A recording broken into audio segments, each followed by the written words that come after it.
Salut, c'est Pierre Martin. Sur cette chaîne, je partage ma passion pour les voitures avec des essais, des astuces et des conseils d'entretien. Revenons donc au sujet de la vidéo. Volvo, une marque spéciale pour les vrais passionnés d'automobile. Elle n'a pas l'allure d'une Ferrari, ni l'attrait d'une Aston Martin, mais la Volvo est une voiture de niche qui a su attirer un grand nombre de personnes à la recherche de quelque chose de très spécifique, à savoir la robustesse, la fiabilité et beaucoup de substance. Vous ne pouvez pas tous en être sûrs, mais ceux qui ont toujours acheté ces voitures parlent d'un grand nombre de kilomètres parcourus. Sans problème, parfois même plus de 500 000.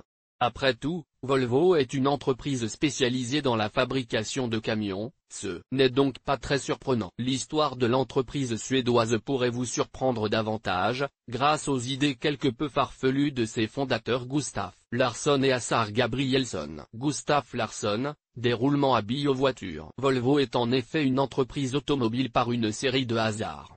Gustaf Larsson travaillait pour le célèbre SKF, le fabricant des fameux roulements à billes que beaucoup d'entre vous connaissent. Gustaf est né le 8 juillet 1887 et a rejoint le groupe SKF en tant qu'ingénieur et homme d'affaires en 1917, où il est resté jusqu'en 1919. Inutile de dire que lorsque les compétences d'une personne sont combinées à un certain potentiel économique, de grandes choses peuvent se produire. Gustaf Larsson décide avec Gabrielsson, son associé dans SKF, d'étendre l'activité à la Suède et de créer un nouveau groupe, une branche de SKF destinée à produire des roulements spéciaux, une série qui répondrait à la demande du marché américain. Ce n'est pas un hasard si l'entreprise a été baptisée Volvo, un terme dérivé de la langue latine et signifiant littéralement mouvement volvere. Vous avez peut-être déjà deviné que Volvo n'était pas censé produire des camions ou des voitures, mais des roulements, qui sont des éléments fondamentaux de la mécanique. Volvo a été fondée en 1927 et s'est immédiatement attelée à la construction de voitures dont la meilleure caractéristique était la robustesse, dans le but justifié de surmonter sans trop de problèmes les saisons hivernales typiques de ces latitudes, parmi les plus froides de la planète. La première voiture est produite le 14 avril et s'appelle OF4,